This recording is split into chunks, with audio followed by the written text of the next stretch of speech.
What's up, guys? Let's settle this once and for all. Which movie came out on top? The new Superman film or Marvel's rebooted Fantastic Four? Because both of them dropped with a lot of hype, a lot of promise, and, well, a whole lot of spandex. But here's the thing. While they're both superhero films, they couldn't be more different in how they approach plot, pacing, character, and overall execution. So I sat down, rewatched both, and now I'm ready to compare them like it's a multiversal debate between Metropolis and the Baxter Building. Let's start with Superman. This movie doesn't waste time holding your hand through Clark's origin. We're dropped into a world where Superman already exists, already has a relationship with Lois, and already has to deal with earth-shattering threats, literally. It doesn't explain who he is because, let's face it, we all know.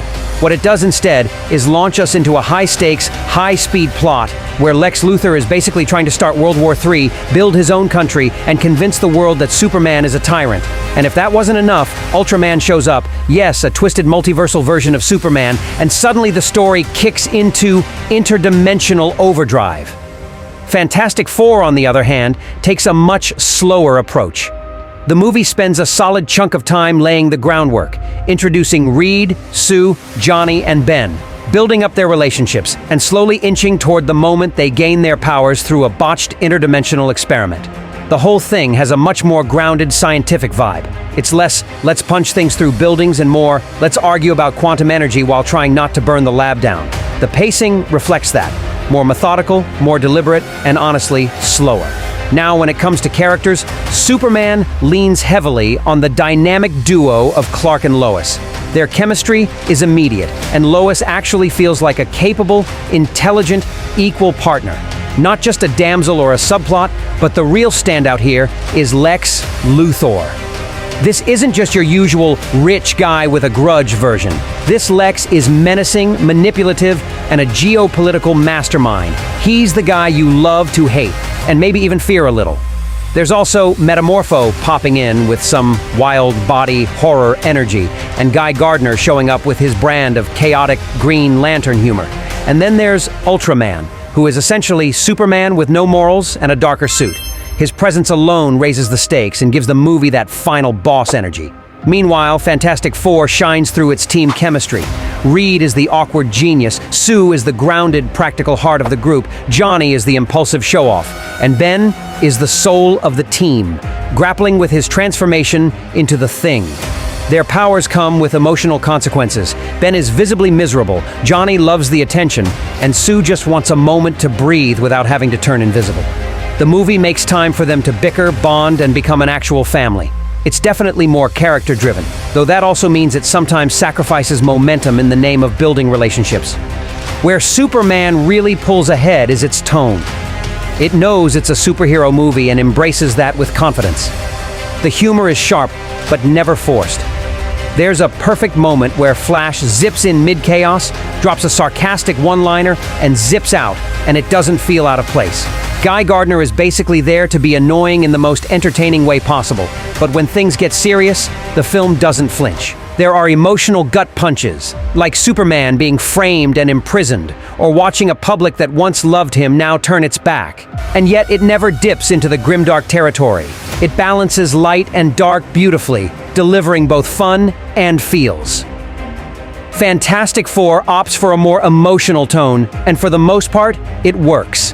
The conflict is less about saving the world and more about saving themselves from falling apart as a team. The humor comes mostly from Johnny, who has some genuinely funny lines, but the film isn't trying to be a comedy.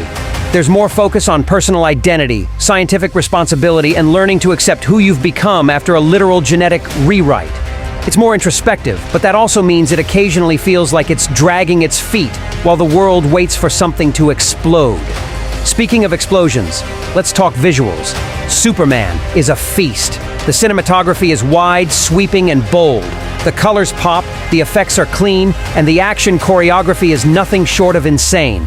There's a scene where Superman punches Ultraman through a collapsing tower, flies through an energy rift, and then catches a missile mid-air while Metamorpho tries to liquefy half the Justice Gang. And it all works. It's bombastic in the best way possible. You leave the theater remembering those big moments. Fantastic Four has a more subtle aesthetic. The effects are clean, and the cosmic sequences, especially the interdimensional scenes, are visually stunning. But the powers themselves don't always look as good. Sue's force fields are serviceable. Reed's stretching is still a bit awkward, and Ben's thing design, while better than past versions, sometimes borders on uncanny. Johnny's fire effects are the most visually satisfying, but overall, the action scenes just don't have the same weight or scale as Superman's. The final battle feels smaller and more contained. That's not necessarily bad, it fits the tone, but if you're here for spectacle, you're getting a slower burn. Now, let's talk villains. Superman throws two massive threats at us, Lex Luthor and Ultraman.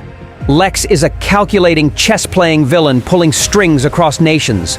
Ultraman is a walking catastrophe, an alternate Clark Kent with no moral compass, and the physical equal of our hero. Between them, they raise both the intellectual and physical stakes. Superman is fighting for his life, his name, and the very idea of truth and justice. It's intense, layered, and totally engaging. Fantastic Four's villain is more rooted in science gone wrong. Whether it's Doom, Gorath, or some cosmic energy anomaly depending on which script you're reading, the villain is more of a concept than a character. He's there to represent danger, escalation, and consequence. The stakes are global, but feel abstract. You're more worried about the team staying together than about what the villain might actually do. It's effective for the story they're telling, but it doesn't hit as hard or feel as personal. What really separates these two films is pacing. Superman doesn't let up. From the first scene to the last, it's running on high-octane narrative fuel. Every scene pushes the story forward. Every character interaction matters. And by the time the credits roll, you're breathless, but in a good way. It's lean and efficient without feeling rushed. Fantastic. 4 takes its time. The first act is practically a character study. The second act is transformation and struggle. The third act is where the action finally shows up, and even then, it's relatively subdued. It's not bad, it's just more patient. Whether that works for you depends on how much you like your superhero movies marinated in dialogue. Themes? Superman hits hard. It explores identity, truth, manipulation, and the burden of power. Clark questions his place in the world.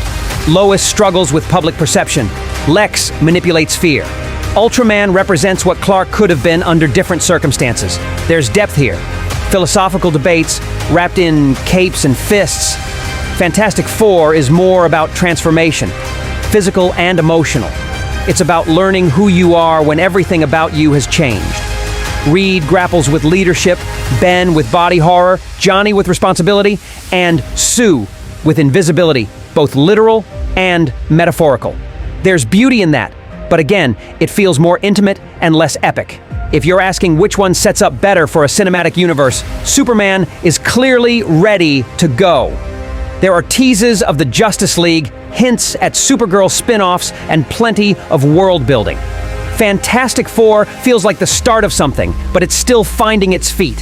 It's a solid foundation, but it doesn't have the momentum that Superman already commands. One feels like chapter 2 of a saga. The other feels like prologue. So, which movie is better?